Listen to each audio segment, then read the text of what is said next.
الحمد لله رب العالمين نحمده ونستعينه ونستغفره ونعوذ بالله من شرور أنفسنا ومن سيئات أعمالنا من يهده الله فلا مضل له ومن يضلل فلا هادي له أشهد أن لا إله إلا الله وحده لا شريك له وأشهد أن محمدًا عبده ورسوله اللهم صل على محمد وعلى آل محمد كما صليت على إبراهيم وعلى آل إبراهيم إنك حميد مجيد اللهم بارك على محمد وعلى آل محمد كما باركت على إبراهيم وعلى آل إبراهيم إنك حميد مجيد أما بعد فإن خير الحديث كتاب الله وخير الهدي هدي محمد صلى الله عليه وسلم وشر الأمور محدثاتها وكل محدثة بدعة وكل بدعة ضلالة وكل ضلالة في النار أعوذ بالله من الشيطان الرجيم يا أيها الذين آمنوا اتقوا الله حق تقاته ولا تموتن إلا وأنتم مسلمون أعوذ بالله من الشيطان الرجيم فإذا دخلتم بيوتا فسلموا على أنفسكم تحية من عند الله مباركة طيبة كذلك يبين الله لكم الآيات لعلكم تعقلون. പരിശുദ്ധമായ അല്ലാഹുവിൻ്റെ ഭവനത്തിൽ ഒരുമിച്ച് ചേർന്ന സഹോദരങ്ങളെ, സഹോദരികളെ, സർവ്വലോക രക്ഷിതാവായ അല്ലാഹുവിനെ സൂക്ഷിക്കണേ എന്ന് സംസാരിക്കുന്ന എന്നോടും കേൾക്കുന്ന നിങ്ങളോടും വളരെയധികം സ്നേഹത്തോടുകൂടെ ഓർമ്മപ്പെടുത്തുകയാണ്, ഉപദേശിക്കുകയാണ്. വിശുദ്ധ ഖുർആനിലും സഹീഹായ ഹദീസുകളിലും പ്രപഞ്ചത്തിൻ്റെ സൃഷ്ടാവായ അല്ലാഹുവിന് ധാരാളം നാമങ്ങളുണ്ട്, വിശേഷണങ്ങളുണ്ട് എന്ന് അല്ലാഹു പഠിപ്പിക്കുന്നുണ്ട്. നമ്മൾ പഠിച്ചതുപോലെ, മനസ്സിലാക്കിയതുപോലെ അല്ലാഹുവിന് പറയപ്പെട്ട, പഠിപ്പിക്കപ്പെട്ട 99 നാമങ്ങളുണ്ട്, പേരുകളുണ്ട്. ആ നാമങ്ങളിൽ പല പേരുകളും അറിയുന്നവരും പഠിച്ചവരുമാണ് നമ്മളെല്ലാവരും. അല്ലാഹു റഹീമാണ്, അല്ലാഹു റഹ്മാനാണ്, അല്ലാഹു വദൂദാണ്, അല്ലാഹു ജബ്ബാറാണ് എന്നൊക്കെ നമ്മൾ പറയാറുണ്ട്. അതൊക്കെ അല്ലാഹുവിൻ്റെ ഉത്കൃഷ്ടമായ നാമങ്ങളാണ്, അവൻ്റെ വിശേഷണങ്ങളാണ്. അല്ലാഹുവിൻ്റെ നാമങ്ങളുടെ കൂട്ടത്തിൽ ഏറെ പ്രാധാന്യമുള്ള, ഏറെ ഗൗരവമായി നമ്മൾ പഠിക്കേണ്ട, മനസ്സിലാക്കേണ്ട ഒരു നാമമാണ് അല്ലാഹു അസ്സലാമാണ് എന്നുള്ള നാമം. അല്ലാഹുവിന് അസ്സലാം എന്ന ഒരു പേരുണ്ട്. എന്താണ് അസ്സലാം എന്ന് പറഞ്ഞാൽ? അല്ലാഹുവാണ് സമാധാനം അരുളുന്നവൻ, അല്ലാഹുവാണ് സുരക്ഷയേകുന്നവൻ, എന്നാണ് അസ്സലാം എന്നതിൻ്റെ അർത്ഥം. അപ്പം അള്ളാഹു അസ്സലാമാണ് എന്ന് പറഞ്ഞാൽ അള്ളാഹു സുബ്ഹാനഹു വ തആലയാണ് നമുക്ക് സമാധാനം നൽകുന്നവൻ. അള്ളാഹു സുബ്ഹാനഹു വ തആലയാണ് നമുക്ക് സുരക്ഷയേകുന്നവൻ. അതാണ് ആ നാമത്തിൻ്റെ അർത്ഥം. അനസ് റളിയല്ലാഹു അൻഹു പഠിപ്പിക്കുന്ന ഹദീസിൽ കാണാം, ഇന്നസ്സലാമ ഇസ്മുൻ മിൻ അസ്മാഇല്ലാഹി തആല. തീർച്ചയായും സലാം എന്നുള്ളത് ഇസ്മാണ്. അറബി പഠിക്കുന്ന ആളുകൾക്കൊക്കെ അറിയാം, ഇസ്മ എന്ന് പറഞ്ഞാൽ പേരെന്നർത്ഥം. ഇസ്മാണ്. ഇസ്മുൻ മിൻ അസ്മാഇല്ലാഹി തആല. അള്ളാഹുവിൻ്റെ നാമങ്ങളിൽപ്പെട്ട അള്ളാഹുവിനുള്ള ഒരു നാമമാണ് അസ്സലാം എന്നുള്ളത്. വദഅഹു അല്ലാഹു ഫിൽ അർദ് ഫഫ്ശു സലാമ ബൈനക്കും. അള്ളാഹു ഭൂമിയിൽ സലാമിനെ നിശ്ചയിച്ചിട്ടുണ്ട്. അള്ളാഹു ഭൂമിയിൽ സലാമിനെ നിശ്ചയിച്ചിട്ടുണ്ട്. അതുകൊണ്ട് തന്നെ നിങ്ങൾ എന്ത് ചെയ്യണം? നിങ്ങൾക്കിടയിൽ സലാമിനെ വ്യാപിപ്പിക്കണം. സലാം പറയുന്നതിനെ നിങ്ങൾ വ്യാപിപ്പിക്കണമെന്ന് മഹാനായ റസൂലുള്ളാഹി സ്വല്ലല്ലാഹു അലൈഹി വസല്ലമ പറഞ്ഞതായി അനസ് റളിയല്ലാഹു അൻഹു ഉദ്ധരിക്കുന്ന ഹദീസിൽ കാണാൻ പറ്റും. അപ്പോൾ നമ്മൾ സലാം പറയുന്ന ആൾക്കാരാണ്. വിശ്വാസികളായ ആളുകൾ പരസ്പരം കാണുന്ന സമയത്ത് അസ്സലാമു അലൈക്കും അല്ലെങ്കിൽ അസ്സലാമു അലൈക്കും വറഹ്മത്തുള്ളാഹി എന്നൊക്കെ പറയാറുണ്ട്. അപ്പോൾ അതിലെ ആ അസ്സലാം എന്നുള്ളത് എന്താണ്? അത് അള്ളാഹുവിൻ്റെ ഒരു നാമമാണ്. അള്ളാഹുവിൻ്റെ ഉത്കൃഷ്ടമായ ഒരു പേരാണ്. ആ പേര് പഠിപ്പിച്ച അള്ളാഹു സുബ്ഹാനഹു വ തആല അതിനെ വ്യാപിപ്പിക്കാൻ, അഥവാ അസ്സലാം പറയാൻ, ആളുകളോട് സലാം പറയണം എന്ന് അള്ളാഹു സുബ്ഹാനഹു വ തആല നമ്മളെ പഠിപ്പിച്ചിട്ടുണ്ട്. ഏതു മുതലാണ് സലാമിനെ അള്ളാഹു പഠിപ്പിച്ചത്? മഹാനായ ആദം നബിയെ അള്ളാഹു പടച്ച സമയം ഹദീത്തിൽ കാണാം. അബൂ ഹുറൈറ റളിയല്ലാഹു അൻഹു ഉദ്ധരിക്കുന്ന ഹദീത്തിൽ കാണാം, ഖലഖല്ലാഹു ആദമ വതൂലുഹു 60 ദിറാഅൻ. അള്ളാഹു സുബ്ഹാനഹു വ തആല ആദം നബിയെ പടച്ചു. 60 മുഴം നീളമുണ്ടായിരുന്നു ആദം നബിക്ക്. അങ്ങനെയാണ് ആദം നബിയെ പടച്ചത്. എന്നിട്ട് ആദം നബിയെ പടച്ചതിന് ശേഷം അള്ളാഹു ആദം നബിയോട് പറയുന്നത്, സുമ്മ ഖാല, അള്ളാഹു ആദമിനോട് പറഞ്ഞു, ഇദ്ഹബ് ഫസല്ലിം അലാ ഉലൈക മിനൽ മലായിക. അവിടെ മലക്കുകളുണ്ട്. മലക്കുകളെ കാണിച്ചു കൊടുത്തിട്ട് അള്ളാഹു പറയാണ്, നീ അവരോട് പോയിട്ട് എന്ത് ചെയ്യണം? സലാം പറയണം. അവരോട് നീ സലാം പറയണം. എന്നിട്ട് എന്ത് ചെയ്യണം? ഫസ്തമിഅ മാ യുഹയ്യൂനക്. അവർ നീ അവരോട് സലാം പറയുമ്പോൾ അവർ എന്താണ് അതിന് പ്രത്യുത്തരമായി പറയുന്നത്, അവരെന്താണ് മറുപടി പറയുന്നത് എന്നത് നീ എന്ത് ചെയ്യണം? ഫസ്തമിഅ, നീ ശ്രദ്ധിച്ചു കേൾക്കണം. അപ്പം നോക്കൂ, നിങ്ങൾ ആദം നബിയെ അള്ളാഹു സൃഷ്ടിച്ച സമയത്ത് തന്നെ അള്ളാഹു ആദം നബിയോട് പറയണേ, ആദമേ നീ പോയി സലാം പറയണം. ആരോട്? മലക്കുകളോട് സലാം പറയണം. എന്നിട്ട് മലക്കുകൾ ആ സലാമിനോട് എങ്ങനെയാണ് പ്രതികരിക്കുന്നത് എന്ന് നീ എന്ത് ചെയ്യണം? നീ ശ്രദ്ധിച്ചു കേൾക്കണം. എന്തിനു വേണ്ടിയാണ്? അത് അല്ലാഹു സുബ്ഹാനഹു വ തആല പറഞ്ഞു, തഹിയ്യതുക വ തഹിയ്യതു ദുർരിയതിക. തഹിയ്യതുക വ തഹിയ്യതു ദുർരിയതിക, നീ പറയാൻ പോകുന്ന സലാമാണ്, അതേപോലെ തന്നെ അവർ നൽകുന്ന അതിനുള്ള പ്രത്യുത്തരമാണ് നിന്റെയും നിന്റെ ഉമ്മത്തിൻ്റെയും നിന്റെ സന്താന പരമ്പരകളുടെയും സലാം. അതാണ് അവർ സലാമായി, അഭിവാദനമായി അവർ അർപ്പിക്കേണ്ടത്.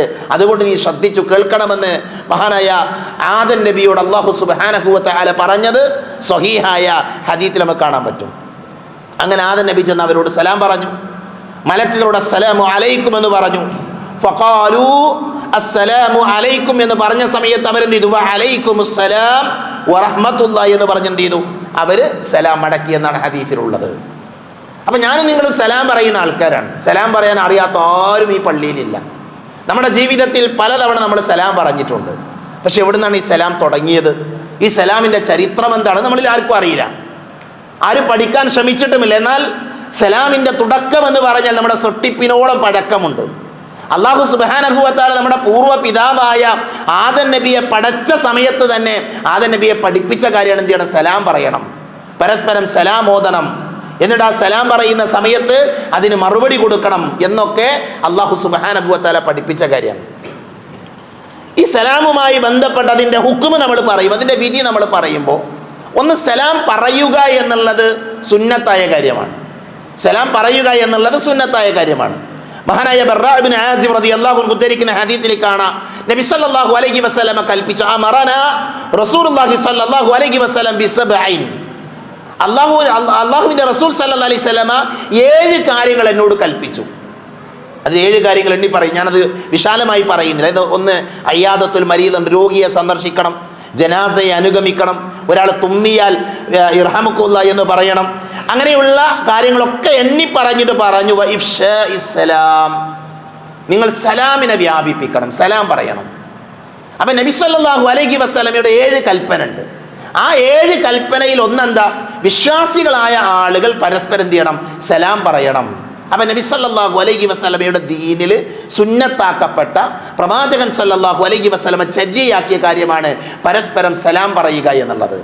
മറ്റൊരു ഹദീസിൽ കാണാം, റസൂലുള്ളാഹി പറഞ്ഞു, ഹഖ്ഖുൽ മുസ്ലിമി അലൽ മുസ്ലിമി സിത്തുൻ, ഒരു മുസ്ലിമിനെ മറ്റൊരു മുസ്ലിമിനോടുള്ള ബാധ്യത 6 എണ്ണമാണ്, 6 കാര്യങ്ങളാണ്. അപ്പൊ സഹാബികൾ ചോദിച്ചു, എന്താണ് നബിയെ ആ 6 കാര്യങ്ങൾ എന്തൊക്കെയാണ്? അപ്പൊ നബി സല്ലല്ലാഹു അലൈഹി വസല്ലം അതിൽ ഓരോ കാര്യങ്ങൾ എണ്ണി പഠിപ്പിച്ചു. അതിലൊന്നെന്താ? ഇദാ ലഖീതഹു ഫസല്ലിം അലൈഹി, ഒരു മുസ്ലിമായ മനുഷ്യൻ മറ്റൊരു മുസ്ലിമിനെ കണ്ടുമുട്ടിയാൽ അവനോട് എന്ത് ചെയ്യണം? അവനോട് സലാം പറയണം, അവനോട് സലാം പറയണം. അപ്പൊ നോക്കൂ നിങ്ങൾ, സലാം പറയുക എന്നുള്ളത് നമ്മുടെ ദീനിൽപ്പെട്ട കാര്യമാണ്. ദീന് ശറആക്കിയ, ദീന് നിയമമാക്കി തന്ന ഒരു പുണ്യകർമ്മമാണ് പരസ്പരം സലാം പറയുക എന്നുള്ളത്. അപ്പൊ സലാം പറയുന്നതിൻ്റെ വിധി എന്താ? സലാം പറയൽ സുന്നത്താണ്. എന്നാൽ ഒരാൾ നമ്മളോട് സലാം പറഞ്ഞാലോ മടക്കൽ വാജിബാണ്, മടക്കൽ നിർബന്ധമാണ്. സലാം പറഞ്ഞാൽ അത് മടക്കാതിരിക്കാൻ പാടില്ല. അത് മടക്കൽ ആ കേട്ടയാളുടെ മേൽ വാജിബായ കാര്യമാണ് എന്നാണ് പണ്ഡിതന്മാർ നമുക്ക് വിശദീകരിച്ചു തന്നിട്ടുള്ളത്. വിശുദ്ധ ഖുർആനിൽ അല്ലാഹു പറഞ്ഞു, വഇദാ ഹയ്യിതും ബിതഹിയ്യത്തിൻ ഫഹയ്യു ബിഅഹ്സന മിൻഹാ ഔ റുദ്ദുഹാ. അങ്ങനെയാണ് ഖുർആന്റെ കൽപ്പന. എന്താ ഖുർആൻ പറയും? നിങ്ങൾക്ക് അഭിവാദ്യം അർപ്പിക്കപ്പെട്ടാൽ അതിനേക്കാൾ മെച്ചമായി അങ്ങോട്ട് നിങ്ങൾ എന്ത് ചെയ്യണം? അഭിവാദ്യം അർപ്പിക്കുക. അതല്ലെങ്കിൽ അത് തന്നെ തിരിച്ചു പറയുക. എന്താണ് അങ്ങോട്ട് അത്ര പറയാം? ആദ്യത്തെ കൽപ്പന എന്താ? ഇങ്ങോട്ടൊരാൾ സലാം പറഞ്ഞാൽ അതിനേക്കാൾ നല്ലത് എന്ത് ചെയ്യുക? അയാളോട് പറയാം. എന്താ ഞാൻ വിശദീകരിക്കുക? അല്ലെങ്കിലോ അയാൾ പറഞ്ഞ അത്രയെങ്കിലും പറയണം. അപ്പൊ ഖുർആനിന്റെ കൽപ്പനയാണ് ഒരു സലാം പറഞ്ഞാൽ അത് മടക്കണം എന്നുള്ളത്, അത് മടക്കാതിരിക്കാൻ പാടില്ല. അപ്പൊ ഹുക്കും എന്താ? സലാം പറയൽ സുന്നത്താണ്, സലാം മടക്കുക എന്നുള്ളത് എന്താ? അത് വാജിബാണ്. മഹാനായ ഇബ്നു ഹസം റഹ്മത്തുള്ളാഹി അലൈഹി, ഇബ്നു അബ്ദുൽ ബർ റഹ്മത്തുള്ളാഹി അലൈഹിയെ പോലെയുള്ള ആളുകൾ അവർ സലാം പറയൽ പിന്നെ നിർബന്ധമാണ് എന്ന് പറഞ്ഞ പണ്ഡിതന്മാരാണ്. സലാം പറയൽ നിർബന്ധമാണ്. 2 ആളുകൾ തമ്മിൽ കണ്ടുമുട്ടിയാൽ സലാം പറയണം, സലാം പറയാതിരിക്കരുത് എന്ന് പറഞ്ഞ പണ്ഡിതന്മാരാണ്. അതിൽ ഇജ്മാ ഉണ്ട് എന്നൊക്കെ അവർ രേഖപ്പെടുത്തിയിട്ടുണ്ട്. വ്യത്യസ്തമായ അഭിപ്രായങ്ങൾ. എന്തായാലും നമ്മൾ മനസ്സിലാക്കേണ്ടത്, വിശ്വാസികളായ ആളുകൾ പരസ്പരം കണ്ടുമുട്ടിയാൽ സലാം പറയണം. അത് പ്രബലമായ സുന്നത്താണ്. ഒരാൾ നമ്മളോട് സലാം പറഞ്ഞാൽ നമ്മൾ സലാം അടക്കണം, അത് വാജിബാണ്, അത് നിർബന്ധമായ കാര്യമാണ്. എങ്ങനെയാണ് സലാം പറയേണ്ടത്? എങ്ങനെയാണ് സലാം അടക്കേണ്ടത്? ഇതൊക്കെ അറിയുന്ന ആൾക്കാരാണ് നമ്മൾ. സലാം പറയാനും അറിയാം, അടക്കാനും അറിയാം. എന്നാൽ അവിടെ ഒരു പ്രത്യേകമായ പുണ്യമുണ്ട്. നമ്മുടെ ജീവിതത്തിൽ നമ്മൾ ചെയ്യുന്ന ചെറിയ കർമ്മങ്ങൾക്ക് ലഭിക്കുന്ന വലിയ പ്രതിഫലങ്ങളെക്കുറിച്ചുള്ള ഒരു തുടർച്ചയായ ഖുത്ബയാണ് പറഞ്ഞുകൊണ്ടിരിക്കുന്നത്. അപ്പൊ സലാം പറയുന്ന വിഷയത്തിൽ വലിയൊരു പുണ്യമുണ്ട്. എന്താ പുണ്യം? റസൂലുള്ളാഹി സ്വല്ലല്ലാഹു അലൈഹി വസല്ലമയിൽ നിന്ന് ഇമ്രാൻ ഇബ്നു ഹുസൈൻ റളിയല്ലാഹു അൻഹു ഉദ്ധരിക്കുന്ന ഹദീസിൽ കാണാം, അന്ന റജുലൻ ജാഅ ഇല നബി സ്വല്ലല്ലാഹു അലൈഹി വസല്ലം അസ്സലാമു അലൈക്കും. ഒരു മനുഷ്യൻ അയാൾ നബിന്റെ സദസ്സിലേക്ക് വരിക. പ്രവാചകൻ സല്ലല്ലാഹു അലൈഹി വസല്ലമയുടെ സദസ്സിലേക്ക് വന്നിട്ട് അയാൾ പറഞ്ഞു, അസ്സലാമു അലൈക്കും, നബിയെ നിങ്ങളുടെ മേൽ അള്ളാഹുവിന്റെ രക്ഷ ഉണ്ടാകട്ടെ, അല്ലെങ്കിൽ ആ സദസ്സിലുള്ള ആളുകളുടെ മേൽ അള്ളാഹുവിന്റെ രക്ഷയുണ്ടാകട്ടെ. ഖാല നബി സല്ലല്ലാഹു അലൈഹി വസല്ലം അശ്റുൻ. അപ്പൊ നബി പറഞ്ഞു, സലാമൊക്കെ മടക്കിയിട്ട് നബി പറഞ്ഞു അശ്റുൻ, 10 എന്ന് പറഞ്ഞു, 10 എന്ന് പറഞ്ഞു. സുമ്മ ജാഅ ആഖർ, പിന്നെ വേറൊരു മനുഷ്യൻ വന്നു. ഫഖാല, അയാൾ പറഞ്ഞു അസ്സലാമു അലൈക്കും വറഹ്മത്തുള്ളാഹ്. അയാൾ അസ്സലാമു അലൈക്കും വറഹ്മത്തുള്ളാഹ് എന്ന് പറഞ്ഞു. അപ്പൊ നബി സല്ലല്ലാഹു അലൈഹി വസല്ലമ പറഞ്ഞു ഇശ്റൂൻ, 20 എന്ന് പറഞ്ഞു. സുമ്മ ജാഅ ആഖർ, പിന്നെ മൂന്നാമതൊരു മനുഷ്യൻ വന്നു. അയാൾ എന്ത് പറഞ്ഞു? അസ്സലാമു അലൈക്കും വറഹ്മത്തുള്ളാഹി വബറകാതുഹു എന്ന് പറഞ്ഞു. അപ്പൊ നബി സല്ലല്ലാഹു അലൈഹി വസല്ലമ പറഞ്ഞു 30 എന്ന് പറഞ്ഞു. എന്താ സംഭവം? എന്താണ്? നബിന്റെ സദസ്സിലേക്ക് ഒരാൾ വരുന്നു, അയാൾ അസ്സലാമു അലൈക്കും എന്ന് പറഞ്ഞു. അപ്പൊ നബി 10 എന്ന് പറഞ്ഞു. ആ 10 എന്താ? അസ്സലാമു അലൈക്കും എന്ന് പറഞ്ഞാൽ 10 കൂലി കിട്ടും. ഒരാൾ സലാം പറയാണ്, അയാൾ അസ്സലാമു അലൈക്കും എന്ന് പറഞ്ഞാൽ 10 കൂലി കിട്ടും. ആ സലാം പറയുന്ന വ്യക്തി അതിൻ്റെ കൂടെ അസ്സലാമു അലൈക്കും വറഹ്മത്തുള്ള എന്ന് ചേർത്താലോ 20 കൂലിയായി. അയാൾ അസ്സലാമു അലൈക്കും വറഹ്മത്തുള്ളാഹി വബറകാതുഹു എന്ന് പറഞ്ഞാലോ അയാൾക്ക് 30 കൂലിയായി. സലാം പറയുന്ന ഒരു മേഖലയിൽ തന്നെ ഒരു വിശ്വാസിക്ക് എന്ത് ചെയ്യാൻ പറ്റും? 30 കൂലി വരെ വാങ്ങാൻ പറ്റും. അപ്പം നമ്മളൊന്ന് ശ്രദ്ധിക്കുക. ചിലപ്പോൾ നമ്മളൊക്കെ മറന്നുപോകും, ഗഫലത്തിലാകും, മനുഷ്യന്മാരാണല്ലോ. പക്ഷെ നമ്മൾ ശ്രദ്ധിക്കണം, അവിടെ ഒരു കൂലിയുണ്ട്, ഒരു വലിയ പ്രതിഫലമുണ്ട്. സലാം അടക്കുമ്പോഴോ നേരത്തെ ഖുർആനിൽ പറഞ്ഞു, നിങ്ങളോട് ഒരാൾ സലാം പറഞ്ഞാൽ ആ പറഞ്ഞതിനേക്കാൾ നല്ലത് നിങ്ങൾ പറയണമെന്ന് പറഞ്ഞാൽ അതെന്താ? ഒരാൾ നമ്മൾ അസ്സലാം അലൈക്കും എന്ന് പറഞ്ഞാൽ വഅലൈക്കും അസ്സലാം വറഹ്മത്തുള്ളാഹി എന്ന് പറയാം, അതാണ് പറഞ്ഞതിനേക്കാൾ നല്ലത്. ഇനി ഒരാൾ അസ്സലാം അലൈക്കും വറഹ്മത്തുള്ളാഹി എന്ന് പറഞ്ഞാലോ അയാളോട് വഅലൈക്കും അസ്സലാം വറഹ്മത്തുള്ളാഹി വബറകാതുഹു എന്ന് പറഞ്ഞാൽ അയാൾ പറഞ്ഞതിനേക്കാൾ നല്ലതാണ്. മനസ്സിലായില്ലേ? വിശുദ്ധ ഖുർആനിൽ അങ്ങനെയാണ് അല്ലാഹു സുബ്ഹാനഹു വ തആല നമ്മളെ പഠിപ്പിച്ചത്. അപ്പോൾ സലാം പറയുന്ന മേഖലയിൽ ഒരു 30 പ്രതിഫലം ഒരു പ്രയാസമല്ലാതെ നമുക്ക് വാങ്ങിയെടുക്കാൻ സാധിക്കുമെന്നാണ് ഈ ഹദീത്തിൽ നിന്ന് നമുക്ക് കാണാൻ സാധിക്കുന്നത്. ഇനി നമ്മൾ ആലോചിക്കണം, നമ്മുടെ ജീവിതത്തിൽ സലാം പറയുന്ന മേഖലയിൽ നമ്മൾ എവിടെയാണുള്ളത്? നമ്മൾ സലാം പറയുന്ന വിഷയമൊക്കെ ശ്രദ്ധിക്കാറുണ്ടോ? ഒന്നാമത് നമ്മൾ മനസ്സിലാക്കേണ്ടത്, ഒരു വീട്ടിലേക്ക് പ്രവേശിക്കുമ്പോൾ എന്ത് ചെയ്യണം? വീട്ടുകാരോട് സലാം പറയണം. ഒരു വീട്ടിലേക്ക് പ്രവേശിക്കുമ്പോൾ വീട്ടുകാരോട് സലാം പറയണം. അപ്പം നമ്മളൊക്കെ നമ്മുടെ വീട്ടിൽ കയറുന്ന ആൾക്കാരാണ് അല്ലേ? പല ആളുകളും വീട്ടിൽ കയറുമ്പോൾ സലാം പറയില്ല. കൂട്ടുകാരെ കണ്ടാൽ സലാം പറയും അല്ലേ? ദീനൊക്കെ പറഞ്ഞു തരുന്ന ആൾക്കാരെ കണ്ടാൽ സലാം പറയും. അതിനൊക്കെ നമ്മൾ ഉഷാർ. സ്വന്തം വീട്ടിൽ കയറുമ്പോൾ സലാം പറയുന്ന എത്ര ആൾക്കാരുണ്ട്? ഇപ്പോൾ കുറേ വിദ്യാർത്ഥികൾ ഖുത്ബ കേൾക്കാൻ സ്കൂളിൻ്റെ സമീപത്തായത് മക്കളുണ്ട്, വിദ്യാർത്ഥികളുണ്ട്. എത്ര ആളുകൾ സ്വന്തം ബാപ്പാരോട് സലാം പറയാറുണ്ട്? കുട്ടികളെ ആലോചിച്ചാൽ മതി. എൻ്റെ പ്രിയപ്പെട്ട വിദ്യാർത്ഥികൾ ചിന്തിച്ചാൽ മതി, നമ്മളെ ബാപ്പാരോട് നമ്മൾ സലാം പറയാറുണ്ടോ? നമ്മൾ നമ്മുടെ കൂട്ടുകാരെ കണ്ടാൽ അവരോട് സലാം പറഞ്ഞ് കൈ കൊടുക്കും. അവരോട് സലാം പറഞ്ഞ് നമ്മൾ കൈ കൊടുക്കും അല്ലേ? ഒരു 5 വയസ്സ് 6 വയസ്സ് ഏറി വന്നാൽ ഒരു 8, 9, 10 വയസ്സൊക്കെ കഴിഞ്ഞാൽ പിന്നെ ബാപ്പാരായിട്ട് മക്കൾക്ക് വലിയ ബന്ധമൊന്നുമില്ല. ബാപ്പാരങ്ങനെ കാണുമ്പോൾ രക്ഷിതാക്കൾ ഇങ്ങനെ വേറെ വഴിക്കും മക്കൾ വേറെ വഴിക്കാണ് പോകാറുള്ളത്. വളരെ അത്യാവശ്യ കാര്യങ്ങൾ മാത്രം സംസാരിക്കുന്ന ആ ഒരു പ്രവണതയാണ് നമ്മുടെ നാട്ടിലൊക്കെ നമ്മൾ കണ്ടുകൊണ്ടിരിക്കുന്നത്. എന്നാൽ യഥാർത്ഥത്തിൽ നമ്മൾ സലാം പറഞ്ഞു തുടങ്ങുന്നത് നമ്മുടെ വീട്ടിൽ നിന്നാണ്. ഖുർആന്റെ കൽപ്പന നോക്കൂ നിങ്ങൾ, യാ അയ്യുഹല്ലദീന ആമനു ലാ തദ്ഖുലൂ ബുയൂതൻ ഗൈറ ബുയൂതികും ഹത്താ തസ്തഅനിസു വതുസല്ലിമു അലാ അഹ്ലിഹാ. ഖുർആന്റെ കൽപ്പനയാണ്, സത്യവിശ്വാസികളെ, നിങ്ങളുടേതല്ലാത്ത വീടുകളിൽ നിങ്ങൾ കിടക്കരുത്. നിങ്ങൾ അനുവാദം തേടുകയും ആ വീട്ടുകാരോട് നിങ്ങൾ എന്ത് ചെയ്യണം? സലാം പറയുകയും ചെയ്യണം. നമ്മൾ വേറൊരു വീട്ടിലേക്ക് ചെല്ലുമ്പോൾ അവിടെ സലാം പറയണം, അതിൽ സംശയമൊന്നുമില്ല. അനുവാദം കിട്ടാതെ നമുക്ക് എന്ത് ചെയ്യാൻ പാടില്ല? വേറെ വീട്ടിലേക്ക് കയറാൻ പാടില്ല. അവിടെയുള്ള അനുവാദം എന്താ? അവരോട് സലാം പറയാന്നുള്ളതാണ്. അപ്പോൾ സലാം പറയുമ്പോൾ അവർ സലാം അടക്കും. എന്നിട്ട് അനുവാദം തന്നാലാണ് എന്ത് ചെയ്യേണ്ടത്? നമ്മൾ ആ വീട്ടിൽ, അത് വീടുമായി ബന്ധപ്പെട്ട മര്യാദ ഇൻഷാ അല്ലാഹ് മറ്റൊരു സമയത്ത് നമുക്കത് പറയാം. അപ്പോൾ ഇവിടുത്തെ നിയമം എന്താ? സലാം പറയണം. നമ്മൾ നമ്മുടെ വീട്ടിൽ കയറുമ്പോഴോ അപ്പോഴും സലാം പറയണം. നമ്മുടെ വീട്ടിലുള്ള ആളുകളോട് എന്ത് ചെയ്യണം? സലാം പറയണം. സ്വഹാബികൾ അവർ രണ്ടുപേരും ഇങ്ങനെ ഒരുമിച്ച് നടക്കുന്നു വിചാരിക്കും, ഒരുമിച്ച് ഇങ്ങനെ നടന്നു പോവുകയാണ്. ആ നടന്നു പോകുന്നതിൻ്റെ ഇടയിൽ അവരുടെ ഇടയിൽ ഒരു മറ വന്നു, ഒരു മരോ അല്ലെങ്കിൽ ഒരു ചുമരോ എന്തെങ്കിലുമൊക്കെ ഒരു മറ വന്നു. അങ്ങനെ മറ വന്ന് രണ്ടാൾ 2 വഴിക്കായി. തൊട്ട് അടുത്ത സമയത്ത് അവർ വീണ്ടും കണ്ടുമുട്ടി, അവർ വീണ്ടും സലാം പറയും. അത്രമാത്രം സലാമിന് പ്രാധാന്യം അവർ കൽപ്പിച്ചിരുന്നു എന്നാണ് അല്ലാഹു സുബ്ഹാനഹു വ തആല പഠിപ്പിക്കുന്നത്, നബി സല്ലല്ലാഹു അലൈഹി വസല്ലമ നമ്മളെ പഠിപ്പിക്കുന്നത്. നോക്കൂ നിങ്ങൾ, ഖുർആനിൽ അല്ലാഹു പറഞ്ഞു, ഫൈദാ ദഖൽതും ബുയൂതൻ ഫസല്ലിമു അലാ അൻഫുസികും. എന്നാൽ നിങ്ങൾ വല്ല വീടുകളിലും പ്രവേശിക്കുകയാണെങ്കിൽ അല്ലാഹുവിങ്കിൽ നിന്നുള്ള അനുഗ്രഹീതവും പാവനവുമായ ഒരു ഉപചാരം എന്ന നിലയിൽ നിങ്ങൾ അന്യോന്യം സലാം പറയണം. അപ്പം സലാം പറയാന്നുള്ളത് എന്താ? ഒന്ന് നബിയുടെ സുന്നത്താണ്, കൂലി കിട്ടുന്ന കാര്യമാണ്. അതൊരു പ്രാർത്ഥനയാണ്. എന്താ പ്രാർത്ഥന? നിങ്ങളുടെ മേൽ അള്ളാഹുവിൻ്റെ രക്ഷയുണ്ടാകട്ടെ. നമ്മുടെ ദീനിൻ്റെ പ്രത്യേകത എന്താ നിങ്ങൾക്ക്? നമ്മുടെ ദീനിൻ്റെ മഹത്വം എന്താണെന്നറിയോ? നോക്കൂ നിങ്ങൾ, ഇസ്ലാം കൽപ്പിച്ച ഈ എന്താ പറയുക, തുടക്കത്തിൽ നമ്മളൊരാളെ കണ്ടുമുട്ടുമ്പോൾ പറയാൻ പഠിപ്പിച്ച വാചകത്തേക്കാൾ നല്ല ഒരു വാചകം ഏത് മത പഠിപ്പിക്കുന്നത്? ഏത് മത പഠിപ്പിച്ചിട്ടുള്ളത്? സാധാരണ ചില ആൾക്കാർ ഗുഡ് മോർണിംഗ് പറയും, അല്ലെ ഉച്ചയ്ക്ക് ശേഷമാണ് വേറെ വാചകം പറയും, പല വാചകങ്ങളും പറയും പല സമയത്തിനനുസരിച്ച്. നമുക്ക് ആ വാചകം എല്ലാ സ്ഥലത്തും ഫിറ്റാണ്. ഒരു മരണ വീട്ടിലേക്ക് ചെല്ലാണ്, രാവിലെ കടന്നു ചെല്ലുക, ആ വീട്ടുകാരൻ നമ്മൾ ഗുഡ് മോർണിംഗ് പറഞ്ഞ് എന്തൊക്കെയാണ് അവസ്ഥ?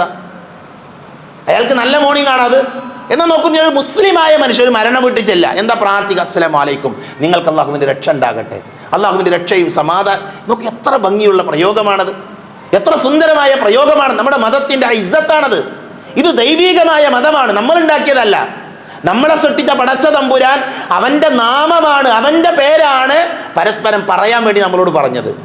മനസ്സിലായില്ലേ? അതുകൊണ്ട് തന്നെ എന്ത് ചെയ്യണം? നമ്മൾ അങ്ങോട്ടും ഇങ്ങോട്ടും സലാം പറയുന്ന ആളുകളാകണം. നബി സല്ലല്ലാഹു അലൈഹി വസല്ലം പറഞ്ഞു, സലാസത്തുൻ കുല്ലുഹും ളാമിനുൻ അലല്ലാഹ്. ളാമിൻ എന്ന് പറഞ്ഞാൽ അറബിയിൽ ഗ്യാരണ്ടി എന്നതിൻ്റെ അർത്ഥം. നമ്മളൊരു വസ്തുക്കൾ 10 വർഷത്തെ ഗ്യാരണ്ടി, 5 വർഷത്തെ ഗ്യാരണ്ടി എന്നൊക്കെ പറയും. അതേപോലെ അള്ളാഹു റസൂൽ പഠിപ്പിക്കുക, 3 കൂട്ടം ആളുകൾ അവർ അള്ളാഹുവിൻ്റെ സംരക്ഷണത്തിലാണ്. അള്ളാഹു അവരുടെ വിഷയത്തിൽ ഗ്യാരണ്ടി നൽകിയിട്ടുണ്ട്. അവരാരാ? അതിലൊരു വിഭാഗം ആളുകൾ ആരാ? അതിലൊരു വിഭാഗം ആളുകൾ മൻ ദഖല ബൈതഹു ഫസല്ലിം. വീട്ടിൽ കയറുമ്പോൾ സലാം പറയുന്ന ആൾക്കാരാ. വീട്ടിൽ കയറുമ്പോൾ സലാം പറയാം. അതുകൊണ്ട് തന്നെ പ്രിയപ്പെട്ട കുട്ടികൾ, അതേപോലെ തന്നെ രക്ഷിതാക്കൾ, യുവാക്കൾ എല്ലാവരും എന്ത് ചെയ്യണം? പരസ്പരം സലാം പറയാം. ഭാര്യ ഭർത്താവിനോട് സലാം പറയണം, ഭർത്താവ് ഭാര്യനോട് സലാം പറയണം, മക്കൾ വാപ്പാരോട് സലാം പറയണം, ഉമ്മാരോട് സലാം പറയണം. ആ സലാമിനെ വ്യാപിപ്പിക്കുന്ന, ഇസ്ലാം നിയമമാക്കി തന്ന സലാം എന്ന് പറയുന്ന മര്യാദയെ നമ്മുടെ ജീവിതത്തിൽ കൊണ്ടു നടക്കുന്ന ആൾക്കാരായി നമ്മൾ മാറണം. നബി സല്ലല്ലാഹു അലൈഹി വസല്ലം പറയാ, യാ ബുനയ്യ ഇദാ ദഖൽത അലാ അഹ്ലിക ഫസല്ലിം യകൂനു ബറകതൻ അലൈക വഅലാ അഹ്ലി ബൈതിക. നബി സല്ലല്ലാഹു അലൈഹി വസല്ലം അനസ് റളിയല്ലാഹു പറയാ, അനസേ, വീട്ടിൽ കയറുന്ന സമയത്ത് എന്ത് ചെയ്യണം? നീ സലാം പറയണം. കുഞ്ഞുമോനെ, നീ സലാം പറയണം. നീ നിന്റെ കുടുംബത്തിലേക്ക് പ്രവേശിച്ചാൽ അവർക്ക് നീ സലാം പറയണം. അത് നിനക്കും നിന്റെ വീട്ടുകാർക്കും ബറക്കത്ത് നൽകുന്ന കാര്യമാണെന്നാണ്. അതുകൊണ്ട് എന്തു വേണം? നമ്മൾ സലാം എന്ന് പറയുന്ന ഇസ്ലാമിൻ്റെ ഏറെ പുണ്യമുള്ള കർമ്മം അത് ജീവിതത്തിൽ ശീലമാക്കുന്ന ആൾക്കാരാകണം. ആരോടാ സലാം പറയേണ്ടത്? അറിയുന്ന ആൾക്കാരോട് മാത്രമല്ല, അറിയാത്തവരോടും പറയണം. അറിയാത്തവരോട് പറയണം. മുസ്ലിമായ ആളുകൾ പരസ്പരം കണ്ടുമുട്ടിയാൽ അവർ സലാം പറയണമെന്നാണ്. അതാരാകട്ടെ, മുസ്ലിമാണോ, അഷ്ഹദു അല്ലാ ഇലാഹ ഇല്ലല്ലാഹ് വ അഷ്ഹദു അന്ന മുഹമ്മദ് റസൂലുള്ളാഹ് എന്ന് പറയുന്ന ഒരു മുസ്ലിമാണോ, അത് അംഗീകരിച്ച മുസ്ലിമാണോ, അവനോട് സലാം പറയണം. അത് ഏത് സംഘടന ആയിക്കോട്ടെ, ഏത് ആൾക്കാരായിക്കോട്ടെ. മനസ്സിലായില്ലേ? അവിടെ വകതിരിവ് കാണിക്കാൻ പാടില്ല. ഓരോട് സലാം പറയാൻ പാടില്ല, ഇവരോട് അങ്ങനത്തെ ഒരു മസ്അലി നമ്മൾ പറയേണ്ട ആവശ്യമില്ല. എന്നാൽ അവിശ്വാസികളോട് സലാം പറയാൻ പറ്റുമോ? അതൊരു വലിയ മസ്അലയാണ്. പണ്ഡിത ലോകത്ത് വലിയ ചർച്ചയുള്ള വിഷയമാണ്. പണ്ഡിതന്മാർ പറഞ്ഞത്, അവിശ്വാസികളായ ആളുകൾ, മുസ്ലിം അല്ലാത്ത ആളുകൾ, അവരോട് അങ്ങോട്ട് പോയി നമ്മൾ സലാം പറയണ്ട. അവരോട് അങ്ങോട്ട് പോയി നമ്മൾ സലാം പറയേണ്ട ആവശ്യമില്ല. എന്നാൽ അവരിൽ ചില ആൾക്കാർ ഇങ്ങോട്ട് സലാം പറയും, അവരിങ്ങോട്ട് സലാം പറയും. അവരും നമ്മുടെ ഇടയിൽ ജീവിക്കുന്ന ആൾക്കാരാണ്. പ്രത്യേകിച്ച് കേരളം പോലെയുള്ള ഒരു സംസ്ഥാനത്ത് മതങ്ങൾ തമ്മിൽ പരസ്പരം ചേർന്ന് ജീവിക്കുന്ന ആൾക്കാരാണ്. അതുകൊണ്ട് തന്നെ അമുസ്ലിങ്ങളായ ആൾക്കാർക്ക് ഫാത്തിഹ സൂറത്ത് അറിയാം, സൂറത്തു നാസും ഫലക്കും ഇഖ്ലാസും ഒക്കെ അറിയാം, അവർക്ക് സലാം അറിയാം. അപ്പോൾ ചിലപ്പോൾ നമ്മളോട് സലാം പറയും. അപ്പോൾ നമ്മൾ എന്താ ചെയ്യേണ്ടത്? നബി സല്ലല്ലാഹു അലൈഹി വസല്ലം പറഞ്ഞു, നിങ്ങളോട് ഇങ്ങോട്ട് അവർ സലാം പറഞ്ഞാൽ വ അലൈക്കും എന്ന് പറയാൻ പറഞ്ഞു. വ അലൈക്കും, നിങ്ങൾക്കും ഉണ്ടാകട്ടെ, എന്താണോ നിങ്ങൾ പറഞ്ഞത് നിങ്ങൾക്കും ഉണ്ടാകട്ടെ എന്ന് പറയാൻ നബി സല്ലല്ലാഹു അലൈഹി വസല്ലം പഠിപ്പിച്ചു. പക്ഷെ നമ്മൾ മറക്കാൻ പാടില്ല, എന്ത്? മുസ്ലിമായ ഒരാളെ നമ്മൾ കണ്ടുമുട്ടിയാൽ അവരോട് എന്ത് ചെയ്യണം? അവരോട് സലാം പറയണം. സലാം പറയുന്നതിൽ ഏറ്റവും ശ്രേഷ്ഠത ആദ്യം ആരാണോ സലാം കൊണ്ട് തുടങ്ങുന്നത് അവർക്കാണ് ഏറ്റവും ശ്രേഷ്ഠത ഉള്ളത്, അവർക്കാണ് കൂടുതൽ പുണ്യമുള്ളത്. പ്രത്യേകിച്ച് പിണങ്ങി നിൽക്കുന്ന ആൾക്കാർ, രണ്ടാൾക്കാർ തമ്മിൽ തെറ്റിന്ന് വിചാരിക്കും, 3 ദിവസത്തിലധികം പരസ്പരം പിണങ്ങി കഴിയാൻ പാടില്ല. 3 ദിവസത്തിലേറെ പരസ്പരം മിണ്ടാതെ ഒരു വിശ്വാസി ജീവിക്കാൻ പാടില്ല. അവൻ്റെ അമലുകൾ ഉയരൂല, അവൻ്റെ അമൽ അള്ളാഹു സ്വീകരിക്കൂല. അതുകൊണ്ട് തന്നെ പിണങ്ങി നിൽക്കുന്ന ആൾക്കാർ ആദ്യം ആരാണോ പോയി സലാം പറയുന്നത് അവർക്കാണ് ഏറെ മഹത്വമുള്ളത് എന്ന് പ്രവാചകൻ സല്ലല്ലാഹു അലൈഹി വസല്ലം പഠിപ്പിച്ചിട്ടുണ്ട്. നബി സല്ലല്ലാഹു അലൈഹി വസല്ലം സ്വഹാബിയോട് പറഞ്ഞു, നിങ്ങൾ വഴിയിൽ വെറുതെ ഇരിക്കരുത്, റോട്ടിൽ പോയിട്ട് വെറുതെ ഇരിക്കാൻ പാടില്ല. അങ്ങനെ ഇരിക്കുകയാണെങ്കിൽ വഴികളോടുള്ള ബാധ്യത നിങ്ങൾ നിർവഹിക്കണം. അപ്പൊ സ്വഹാബികൾ ചോദിച്ചു, എന്താണ് നബിയെ വഴിയോടുള്ള ബാധ്യത? അവിടെ നബി എണ്ണി പഠിപ്പിക്കുന്ന കുറേ കാര്യങ്ങളിൽ ഒന്നെന്താ അറിയോ? സലാം പറയാന്നുള്ളതാണ്. റോട്ടിലിരിക്കുമ്പോൾ പല മനുഷ്യന്മാരെയും കാണും. അപ്പോൾ അവരോടൊക്കെ സലാം പറയുക എന്നുള്ളത് വഴികളിൽ നമ്മൾ പാലിക്കേണ്ട ബാധ്യതയായിക്കൊണ്ടാണ് ഇമാം ബുഖാരിയും ഇമാം മുസ്ലിം ഉദ്ധരിക്കുന്ന ഹദീസിലുള്ളത്. അതേപോലെ പ്രവാചകൻ സല്ലല്ലാഹു അലൈഹി വസല്ലം പറഞ്ഞു, ലാ തദ്ഖുലൂനൽ ജന്നത ഹത്താ തുഅ്മിനു, നിങ്ങൾ സ്വർഗ്ഗത്ത് കടക്കൂല ഏതുവരെ? നിങ്ങൾ വിശ്വാസികളാകുന്നത് വരെ. വലാ തുഅ്മിനു ഹത്താ തഹാബു, നിങ്ങൾ വിശ്വാസികളാവുകയില്ല നിങ്ങൾ പരസ്പരം ഇഷ്ടപ്പെടുന്നത് വരെ, പരസ്പരം നിങ്ങൾ സ്നേഹിക്കുന്നത് വരെ. എന്നിട്ട് നബി പറയാ, അല അദുല്ലുക്കും അല ഷൈഇൻ ഇദാ ഫഅൽതുമൂഹു തഹാബബതും, ഞാൻ നിങ്ങൾക്കൊരു കാര്യം പറഞ്ഞുതരാം. നബി പറയാണ്, ആ കാര്യം നിങ്ങൾ ചെയ്താൽ നിങ്ങളുടെ ഇടയിൽ ഇഷ്ടം ഉണ്ടാകും, നിങ്ങൾ പരസ്പരം സ്നേഹിക്കുന്ന ആൾക്കാരാകും. എന്നിട്ട് നബി എന്താണ് അതിൻ്റെ ആ വഴി എന്താ പറഞ്ഞെടുത്തത്? നബി പറഞ്ഞു, അഫ്ശു സലാമ ബൈനക്കും, നിങ്ങൾ പരസ്പരം സലാം പറയാ. അന്യോന്യം സലാം പറയാ എന്നുള്ളത് എന്താണ്? പരസ്പരം ഇഷ്ടമുണ്ടാകാനുള്ള, സ്നേഹമുണ്ടാകാനുള്ള വഴിയാണ്. മനസ്സിലായില്ല? അതുകൊണ്ട് തന്നെ ഒരു വിശ്വാസി മറ്റൊരു വിശ്വാസിയെ കണ്ടുമുട്ടിയാൽ സലാം പറയണം. അത് ഉമ്മയാകട്ടെ, ബാപ്പയാകട്ടെ, മക്കളാകട്ടെ, ഭർത്താവാകട്ടെ, ആരാകട്ടെ, മുസ്ലിമാണോ, എന്ത് ചെയ്യണം? പരസ്പരം സലാം പറയുക എന്നുള്ളത് ഏറെ പുണ്യമുള്ള കാര്യമാണ് എന്ന് പ്രവാചകൻ സല്ലല്ലാഹു അലൈഹി വസല്ലം പറഞ്ഞു. നബി ഒരിക്കൽ ചോദിക്കുക, അന്ന റജുലൻ സഅല നബി സല്ലല്ലാഹു അലൈഹി വസല്ലം അയ്യുൽ ഇസ്ലാമി ഖൈറുൻ, നബിയെ ഇസ്ലാമിലെ ഏറ്റവും ഖൈറായ കാര്യം എന്താ? നബിയോടുള്ള ചോദ്യമാണ്. അപ്പൊ നബി പറഞ്ഞു തുത്ഇമു തആം, പാവപ്പെട്ടവർക്ക് ഭക്ഷണം കൊടുക്കണം. വതഖറഉ സലാമ അലാ മൻ അറഫ്ത വമൻ ലം തഅരിഫ്, അറിയുന്നവനോടും അറിയാത്തവനോടും സലാം പറയാ. അത് ഇസ്ലാമിലെ ഏറ്റവും നല്ല കാര്യമായി കൊണ്ടാണ് പ്രവാചകൻ സല്ലല്ലാഹു അലൈഹി വസല്ലമ പഠിപ്പിച്ചത്. അപ്പൊ നോക്കൂ നിങ്ങൾ, സലാമിന്റെ മഹത്വം എത്രയാണ്. എന്തെങ്കിലും പ്രയാസമുണ്ടോ സലാം പറയാൻ? എന്തെങ്കിലും ബുദ്ധിമുട്ടുണ്ടോ നമുക്ക് സലാം പറയാൻ? അതുകൊണ്ട് സലാം പറയുന്ന ആളുകളാണ് നമ്മൾ. ആ സലാമിന്റെ മഹത്വം മനസ്സിലാക്കി ആ മേഖലയിൽ അബദ്ധങ്ങളില്ല എന്ന് ഉറപ്പുവരുത്തുക. ഒന്നുകൂടെ ആ മേഖലയിൽ നേടിയെടുക്കാൻ സാധിക്കുന്ന പുണ്യങ്ങൾ എന്ത് ചെയ്യുക, നേടിയെടുക്കാൻ വേണ്ടി നമ്മൾ ശ്രദ്ധിക്കുക. അവിടെ നമ്മൾ പ്രത്യേകം ശ്രദ്ധിക്കേണ്ടത് മലമൂത്ര വിസർജന സമയത്ത് ആ സമയത്ത് സലാം പറയാൻ പാടില്ല. മനസ്സിലായില്ലേ? അത് നമ്മൾ പ്രത്യേകം നബി സല്ലല്ലാഹു അലൈഹി വസല്ലമ പാടില്ല എന്ന് പഠിപ്പിച്ച കാര്യമാണ്. അത് പ്രത്യേകം ശ്രദ്ധിക്കണം. അതേപോലെ തന്നെ കുട്ടികൾ മുതിർന്നവരോടാണ് സലാം പറയേണ്ടത്. നടന്നു വരുന്നവർ ഇരിക്കുന്നവരോട് സലാം പറയണം. ചെറിയ സംഘം വലിയ സംഘത്തോട് സലാം പറയണം. അങ്ങനെ സലാം പറയുന്നതിൻ്റെ അഹ്കാമുകൾ, അതിൻ്റെ വിധികളൊക്കെയുണ്ട്. അതൊക്കെ നമ്മൾ പഠിക്കാൻ വേണ്ടി നമ്മൾ സന്നദ്ധരാവുക. സ്ത്രീകൾക്ക് പുരുഷന്മാരോട് സലാം പറയാം, പ്രശ്നമൊന്നുമില്ല. പുരുഷന്മാർക്ക് സ്ത്രീകളോട് സലാം പറയാം, അതിനും കുഴപ്പമില്ല. നബി സല്ലല്ലാഹു അലൈഹി വസല്ലമയോട് സ്വഹാബ വനിതകൾ സലാം പറഞ്ഞത്, നബി സല്ലല്ലാഹു അലൈഹി വസല്ലമ സ്വഹാബ വനിതകളോട് ഭാര്യമാരല്ലാത്ത ആളുകളോട് സലാം പറഞ്ഞതൊക്കെ ഹദീസുകൾ വന്നിട്ടുണ്ട്. പക്ഷേ അതെന്ത് ചെയ്യാൻ പാടില്ല, അത്തരമൊരു ബന്ധം, അത്തരമൊരു സലാം അവിഹിതമായ മേഖലകളിലേക്ക് പോകാൻ പാടില്ല, പൈശാചികമായ രീതിയിലേക്ക് പോകാൻ പാടില്ല എന്നുള്ളത് പ്രത്യേകം നമ്മൾ ശ്രദ്ധിക്കേണ്ടതുണ്ട്. അതുകൊണ്ട് തന്നെ സലാമിൻ്റെ മഹത്വം മനസ്സിലാക്കി ആ മേഖലയിൽ നിന്ന് ലഭിക്കാവുന്ന പുണ്യങ്ങൾ വാരിക്കൂട്ടാൻ നമ്മൾ പരിശ്രമിക്കുക. അല്ലാഹു നമ്മെ അനുഗ്രഹിക്കുമാറാകട്ടെ.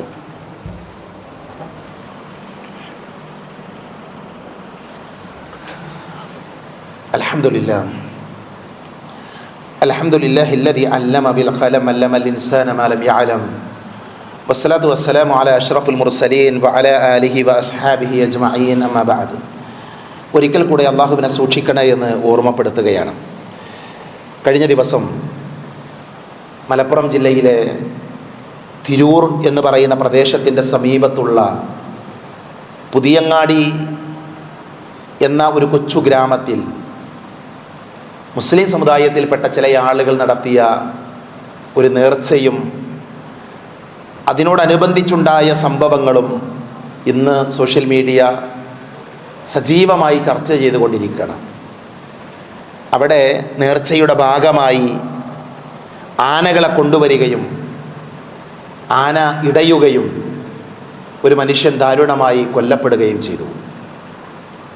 അതുകൊണ്ട് തന്നെയാണ് കേരളത്തിൽ വിശ്വാസികളായ ആളുകളുടെ ഇടയിൽ അത്തരമൊരു ചർച്ച സജീവമായത്. എന്തുകൊണ്ടാണ് അങ്ങനെ ഒരു ചർച്ച വരുന്നത് എന്ന് ചോദിച്ചാൽ അതിലൊരു പ്രയോഗമാണ്. ആനകളെയും അതേപോലെ തന്നെ മറ്റുള്ള ആഘോഷങ്ങളുമെല്ലാം സംഘടിപ്പിച്ചുകൊണ്ടുള്ള നേർച്ചയാണ്. ഒരു നേർച്ച എന്ന് പറയുമ്പോൾ അതിന് ഇസ്ലാമുമായി ഒരു ബന്ധമുണ്ട്. അതുകൊണ്ട് തന്നെ നമ്മൾ പഠിക്കേണ്ട, മനസ്സിലാക്കേണ്ട മേഖലയാണ് എന്താണ് ഇസ്ലാമിലെ നേർച്ച എന്നുള്ളത്. ഇസ്ലാം പഠിപ്പിച്ച നേർച്ച എന്ന് പറഞ്ഞാൽ ഐച്ഛികമായ ഒരു കാര്യം, സുന്നത്തായ ഒരു കാര്യം നിർബന്ധമായും ഞാൻ ചെയ്യുമെന്നൊരാൾ തീരുമാനിച്ചാൽ അതിനാണ് നെദർ, നേർച്ച എന്ന് പറയാം. ഞാൻ ഒന്നുകൂടെ പറയാം, എത്ര സിമ്പിളാണ്. സുന്നത്തായ ഒരു കാര്യം, ഉദാഹരണത്തിന് എല്ലാ തിങ്കളാഴ്ചയും സുന്നത്ത് നോമ്പുണ്ട്. ഒരാൾ പറയാണ് അടുത്ത തിങ്കളാഴ്ച സുന്നത്തായ നോമ്പ് ഞാൻ നിർബന്ധമായിട്ട് നോൽക്കും, അല്ലെങ്കിൽ ആ നോമ്പ് നോൽക്കാൻ ഞാൻ നേർച്ചയാക്കി. ആ നോമ്പ് അയാളുടെ മേൽ നിർബന്ധമായി, അത് നേർച്ചയാക്കി, അത് നിർബന്ധമായി. അതാണ് നേർച്ച എന്ന് പറഞ്ഞാൽ. മനസ്സിലായോ? നേർച്ച എന്ന് എത്ര സിമ്പിളാണ്. സുന്നത്തായ ഒരു കാര്യം നിർബന്ധമായി ഞാൻ ചെയ്യുമെന്ന് തീരുമാനിക്കുക, അല്ലെങ്കിൽ നേർച്ചയാക്കുക. ഐച്ഛികമായ ഒരു കാര്യം ഒരാൾ നേർച്ചയാക്കി, അതിനാണ് നേർച്ച എന്ന് പറയും. അങ്ങനെ ഒരാൾ നേർച്ചയാക്കിയാൽ അത് ചെയ്യൽ നിർബന്ധമാണ്, അത് ചെയ്യൽ നിർബന്ധമാണ്. സഹോദരങ്ങളെ, ഇസ്ലാമിലെ നേർച്ചക്ക് ആനൻ്റെ ആവശ്യമില്ല, പടക്കത്തിൻ്റെ ആവശ്യമില്ല, പൂത്തിരി കത്തിക്കേണ്ട ആവശ്യമില്ല, ഒരു തോന്നിയാസത്തിൻ്റെ ആവശ്യമില്ല ഇസ്ലാമിലെ നേർച്ചക്ക്. പ്രവാചകൻ സല്ലല്ലാഹു അലൈഹി വസല്ലമ മത നിയമമാക്കിയ കാര്യമാണ് നേർച്ച എന്നുള്ളത്. അല്ലാഹു പറഞ്ഞു യൂഫൂന ബിന്നദിരി വയഖാഫൂന യൗമൻ കാന ശർറുഹു മുസ്തതീറ. നേർച്ചയെ അവർ നിറവേറ്റുകയും ആപത്ത് പടർന്നു പിടിക്കുന്ന ഒരു ദിവസത്തെ അവർ ഭയപ്പെടുകയും ചെയ്യും. വിശ്വാസികളുടെ ഗുണമാണ്. നേർച്ചയാക്കിയാൽ ആ നേർച്ച അവർ നിറവേറ്റും. മനസ്സിലായോ? നിങ്ങൾ ആലോചിച്ച് നോക്കി, നമ്മളെയൊക്കെ നാട്ടിൽ നടക്കുന്ന പള്ളികളിൽ പല സ്ഥലങ്ങളിൽ നടക്കുന്ന നേർച്ചകൾ, അവിടെ നമ്മൾ എന്തായി നിറവേറ്റണത്? അവിടെ എന്ത് നേർച്ചയാണ് നടക്കുന്നത്? ഞാൻ ആരെയും കുറ്റപ്പെടുത്താനോ വിമർശിക്കാനോ അല്ല, ഇത് നമ്മൾ മനസ്സിലാക്കാൻ വേണ്ടിയിട്ടാണ്. നിങ്ങൾ ആലോചിച്ച് നോക്കി, ഒരു മനുഷ്യൻ അവിടെ കൊല്ലപ്പെടുകയാണ് ദാരുണമായിക്കൊണ്ട്. അയാൾ പിന്നെ ആന അയാളെ തൂക്കിയ വീഡിയോയിൽ ചിലപ്പോൾ നിങ്ങളൊക്കെ കണ്ടിട്ടുണ്ടാകും. എത്ര വേദന നിറഞ്ഞ കാര്യമാണത്. എന്തുകൊണ്ടാണ് അത് സംഭവിക്കുന്നത്? ഇസ്ലാമിലില്ലാത്ത, ഇസ്ലാം പഠിപ്പിക്കാത്ത ഒരു കാര്യം ഇസ്ലാമിൻ്റെ പേരിലാണ് ആളുകൾ ചെയ്തുകൊണ്ടിരിക്കുന്നത്. അതിൻ്റെ പേരിലാണ് ആളുകളോട് ഒരുമിച്ച് കൂടുന്നത്. ഇസ്ലാമിലൊരു നേർച്ചക്ക് ആൾക്കാർ ഒരുമിച്ച് കൊണ്ടൊരു ആവശ്യമില്ല. കാരണം എന്താ? നേർച്ച എന്ന് പറഞ്ഞാൽ തികച്ചും വ്യക്തിപരമായ കാര്യമാണ്. അതൊരു ഇബാദത്താണ്, ഒരു കൂലി കിട്ടുന്ന കാര്യമാണ്, നമ്മൾ സ്വന്തം ചെയ്യേണ്ട ഒരു കാര്യമാണ്. ഐച്ഛികമായൊരു കാര്യം ഞാൻ ഉറപ്പായും ചെയ്യുമെന്ന് പറയാം, അതിനാ നേർച്ച എന്ന് പറയാം. പണ്ഡിതന്മാർ എത്രമാത്രം ചർച്ച നടത്തി ദുനിയാവുമായി ബന്ധപ്പെട്ട കാര്യത്തിൽ പോലും നിങ്ങൾ നേർച്ച നേരരുതെന്നാ. ഇപ്പം ചിലപ്പോൾ കുട്ടികളൊക്കെ നേർച്ചയാക്കും, ഞാൻ 10ാം ക്ലാസ് ജയിച്ചാൽ എന്ത് ചെയ്യുക, ഞാൻ ഇത്ര പൈസ പള്ളിക്ക് കൊടുക്കും. ചില ആൾക്കാരെ നേർച്ചയാണ്. അതിനെപ്പോലും പണ്ഡിതന്മാർ നിരുത്സാഹപ്പെടുത്തിയിട്ടുണ്ട്. അതുപോലും പാടില്ല എന്നാണ് പണ്ഡിതന്മാർ പറഞ്ഞത്. കാരണം എന്താ? അത് ദുനിയാവുമായി ബന്ധപ്പെട്ട് അതല്ല നേർച്ച എന്ന് പറഞ്ഞാൽ. നേർച്ച എന്ന് പറഞ്ഞാൽ ദുനിയാവുമായി രോഗം മാറാന്, വിജയിക്കാൻ, വിസ കിട്ടാൻ, മക്കൾ, അതിന് നല്ല നേർച്ച നേരം. നേർച്ച എന്ന് പറഞ്ഞാൽ സുന്നത്തായ അള്ളാഹു നിയമമാക്കിയ ഒരു കാര്യം, ഐച്ഛികമാക്കിയ ഒരു കാര്യം, അത് ഞാൻ നിർബന്ധമായി ചെയ്യാം, അതിനെ നേർച്ച എന്ന് പറയാം. എന്നാൽ ഒരാൾ ഇങ്ങനെ നേർച്ചയാക്കിയാലോ, ഒരാൾ നേർച്ചയാക്കി ഞാൻ ജയിച്ചാൽ അത് ചെയ്യാം, അല്ലെങ്കിൽ ഇത് ചെയ്യാം, അങ്ങനെ നേർച്ചയാക്കിയാൽ ജയിച്ചോ ഇല്ലെന്നൊന്നും പ്രശ്നമല്ല. നേർച്ചയാക്കിയോ നിറവേറ്റണം, നിർബന്ധമാണ്. അത് അയാളുടെ മേൽ നിർബന്ധമാകും. അതുകൊണ്ട് തന്നെ ഇസ്ലാമിൻ്റെ നിയമങ്ങൾ നമ്മൾ പാലിക്കുക, ഇസ്ലാമിൻ്റെ നിയമങ്ങൾ പഠിക്കുക. സമൂഹത്തിൽ ഇസ്ലാമിൻ്റെ പേരിൽ പലതും പ്രചരിക്കുന്നുണ്ട്. ഇതൊക്കെ ഇസ്ലാമാണ് എന്ന് പറയാനും അതിൻ്റെ കൂടെ ആളുകൾ കൂടുന്നതുമൊക്കെ നമ്മൾ കാണുമ്പോൾ നമ്മൾ ആലോചിക്കണം, ഇത് ദീനിലുള്ളതാണോ, ഇത് നബി സല്ലല്ലാഹു അലൈഹി വസല്ലം പഠിപ്പിച്ചതാണോ എന്ന ഒരു അന്വേഷണം നടത്താനും സത്യസന്ധമായി പഠിക്കാനും നമ്മൾ തയ്യാറാകണം. കാരണം നമ്മുടെ പരലോകത്തിൻ്റെ വിഷയമാണ്. പരലോകത്ത് ഈ പറയുന്ന ആരും നമ്മുടെ കൂടെ ഉണ്ടാകില്ല. പള്ളി കമ്മിറ്റിക്കാരും ഉണ്ടാകില്ല, സെക്രട്ടറിയും പ്രസിഡന്റും മൂല്യന്മാരാരും നമ്മുടെ കൂടെ ഉണ്ടാകും. നമ്മൾ മാത്രം ഉണ്ടാകുക. ഖബറിൽ നമ്മൾ ഒറ്റക്ക പോയി കിടക്കേണ്ടത്. നാളെ അല്ലാഹു നമ്മുടെ കയ്യിലാണ് നമ്മുടെ കർമ്മരേഖ തരിക. അത് വേറെ ആരുടെ കയ്യിലും കൊടുക്കൂല. അത് നമ്മളെ വായിച്ചു നോക്കേണ്ടി വരിക. ആ കർമ്മരേഖകളെ വെച്ചാണ് അള്ളാഹു നാളെ വിചാരണ നടത്തുക. അതുകൊണ്ട് തന്നെ പരലോകത്ത് അള്ളാഹു വിചാരണ നടത്തുമ്പോൾ അള്ളാഹും റസൂലും പഠിപ്പിച്ച ദീനിലില്ലാത്ത ഒന്നും നമ്മുടെ ജീവിതത്തിലില്ല എന്ന് ഉറപ്പിച്ച് പറയാൻ പറ്റുന്ന അവസ്ഥയിലേക്ക് പഠനം നടത്താനും കാര്യങ്ങൾ ഉൾക്കൊള്ളാനും നമ്മൾ ശ്രദ്ധിക്കുക. അള്ളാഹു അതിനുള്ള തൗഫീക്ക് നമുക്ക് എല്ലാവർക്കും നൽകി നമ്മെ അനുഗ്രഹിക്കുമാറാകട്ടെ. അറിഞ്ഞും അറിയാതെയും നമ്മുടെ ജീവിതത്തിൽ സംഭവിച്ചു പോയ ചെറുതും വലുതുമായ എല്ലാ തെറ്റുകുറ്റങ്ങളും അള്ളാഹു പുറത്തു മാപ്പാക്കി തരുമാറാകട്ടെ. രോഗം കൊണ്ട് ബുദ്ധിമുട്ടുന്ന ധാരാളം ആളുകൾ നമ്മുടെ ഇടയിലുണ്ട്. അള്ളാഹു അവർക്ക് ശിഫ നൽകുമാറാകട്ടെ. നമ്മുടെ ഇടയിൽ നിന്ന് മരണപ്പെട്ടു പോയ നമ്മുടെ മാതാപിതാക്കൾ, നമ്മുടെ ബന്ധുമിത്രാദികൾ, നമുക്ക് വേണ്ടപ്പെട്ട പല ആളുകളുമുണ്ട്. അള്ളാഹു സുബ്ഹാനഹു വ തആല അവരുടെ ഖബർ ജീവിതം സന്തോഷകരമാക്കി കൊടുക്കുമാറാകട്ടെ. അവരെയും നമ്മളെയും നാളെ ജന്നാത്തുൽ ഫിർദൗസിൽ ഒരുമിച്ച് കൂട്ടുമാറാകട്ടെ. ജോലിയില്ലാതെ കഷ്ടപ്പെടുന്ന, ജീവിതത്തിൽ പ്രയാസങ്ങൾ അനുഭവിക്കുന്ന ധാരാളം മനുഷ്യന്മാരുണ്ട്. അള്ളാഹു അവർക്ക് അവരുടെ പ്രയാസങ്ങൾ തീർത്തു കൊടുക്കുമാറാകട്ടെ. നല്ല ജോലി നൽകി അവരെ അനുഗ്രഹിക്കുമാറാകട്ടെ. ജയിലുകളിൽ നിരപരാധികളായി കഴിയുന്ന മനുഷ്യന്മാരുണ്ട്. അള്ളാഹു അവരെ മോചിപ്പിക്കുമാറാകട്ടെ. اللهم اغفر للمؤمنين والمؤمنات والمسلمين والمسلمات الأحياء منهم والأموات. اللهم أجرنا من النار، اللهم أجرنا من النار، اللهم أجرنا من النار. ربنا آتنا في الدنيا حسنة وفي الآخرة حسنة وقنا عذاب النار. آمين آمين برحمتك يا أرحم الراحمين. وآخر دعوانا أن الحمد لله رب العالمين.